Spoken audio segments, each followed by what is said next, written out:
তো নমস্কাৰ বন্ধুসকল, মই গৌতমৰ মনোৰঞ্জন আছাম ইউটিউব চেনেললৈ আপোনালোক সকলোকে স্বাগতম জনাইছোঁ। আৰু আজি এটা নতুন ভিডিঅ'ৰ সৈতে আহি আপোনালোকৰ আগত উপস্থিত হৈছোঁহি। আৰু আজি এটা আপোনালোকক ভাল খবৰ দিবলৈ ওলাইছোঁ যে মৌচুম গগৈ এটি নতুন এলবাম আহি আছে মন ফাগুনি নামৰ।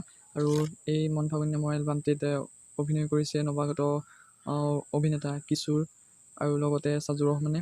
আৰু এই এলবামটি আপোনালোকৰ আগত অতি শীঘ্ৰেই ৰিলিজ দিব, হয়তো বিহুৰ আগে আগে দিব পাৰে। আৰু ইয়াৰ শ্বুটিঙৰ কাম আৰম্ভ হৈছে। আৰু এই গীতটিত কোৰিঅ'গ্ৰাফ কৰিছে সকলোৰে জনপ্ৰিয় কোৰিঅ'গ্ৰাফাৰ পংকজ সিংটিয়ে। আৰু ইয়াৰ শ্বুটিঙৰ দৃশ্যসমূহ আমাৰ ওচৰত আছে, গতিকে এই ভিডিঅ'টো চাওক আৰু ভিডিঅ'টো কেনে পায় কমেণ্টত জনাবলৈ নাপাহৰিব। যদি চেনেলটো ছাবস্ক্ৰাইব কৰা নাই ছাবস্ক্ৰাইব কৰিব, লাইক কৰিব, শ্বেয়াৰ কৰিব আৰু কমেণ্ট কৰিবলৈ একেবাৰে নাপাহৰিব। আমাৰ ৰং মিস্ত্ৰী এই কি বাবলু দা আমাৰ মেকআপ আৰ্টিষ্ট এই মেকআপ কৰি আছে। এই দেখছে ৰং চং ঘঁহি লৈছি, ধুনীয়া ঠগা চাওক কিমান ঠগা ভিডিঅ' হয় না।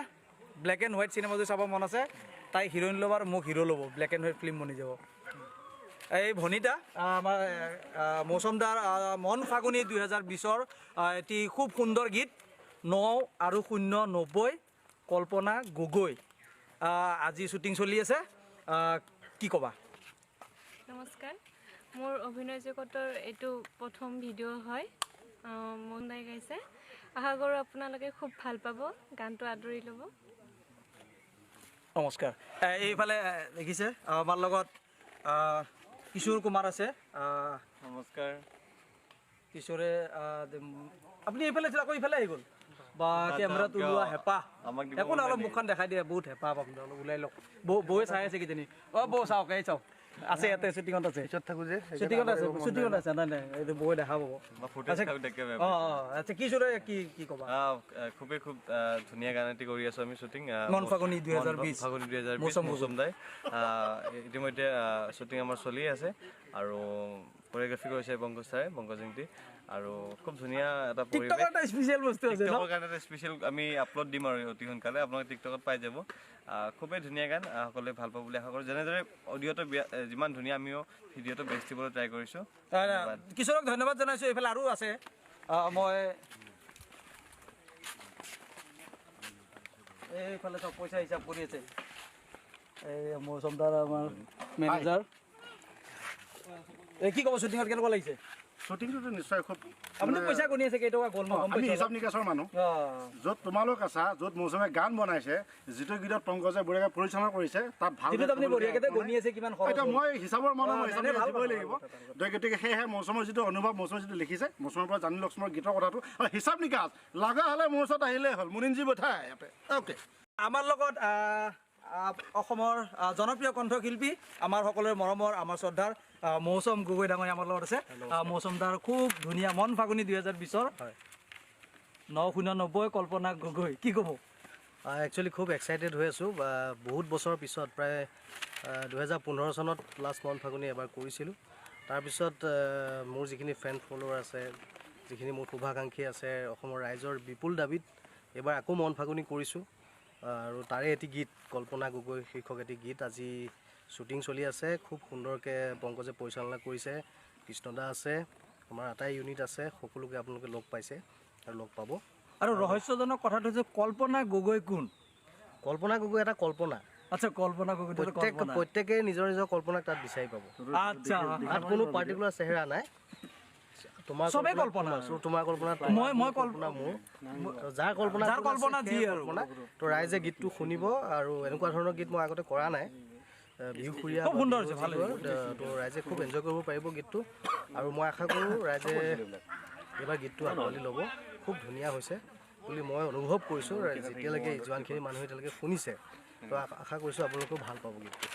এইবাৰ আমি এজন মানুহক চিনাকি কৰি দিম, যিজন মানুহ আপোনালোকে আগতে ক'তো দেখা নাই। তেওঁ প্ৰথমবাৰ আমাৰ কেমেৰাত এইবাৰ ওলাব। এয়া দেখিছে, এই এখেতক আমি এতিয়া শিকাই বুজাই আনিছোঁ। এই প্ৰথমবাৰ আমাৰ লগত কাম কৰি আছে। আপোনাৰ এইটো গৌৰৱ হৈছে নাই? কেনেকুৱা লাগিছে গানটো?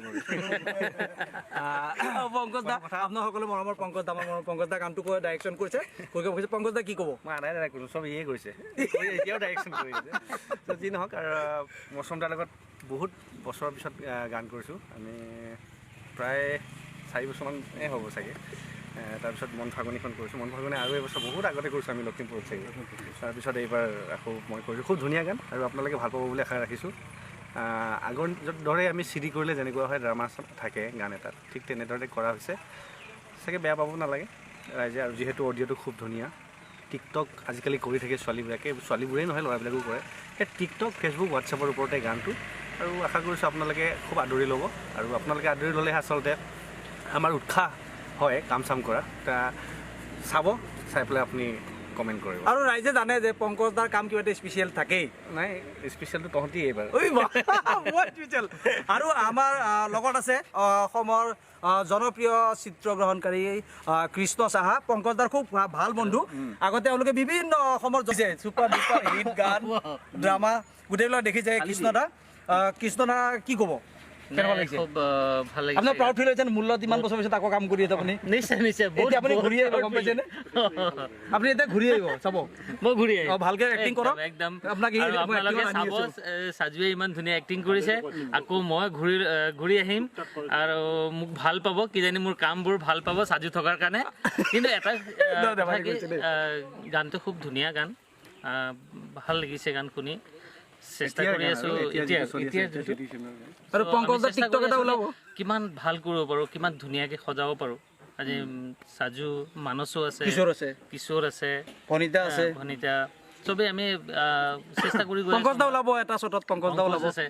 পংকজ দা এতিয়া পংকজে খুব ধুনীয়া কোৰিঅগ্ৰাফি কৰিছে, কনচেপ্ট খুব ভাল আৰু শ্বৰ্ট লৈ কেনে ভাল লাগিছে পংকজৰ লগত। Thank you. আপোনালোকে চাব, খুব ভাল পাব গান। ধন্যবাদ জনাইছো সকলো।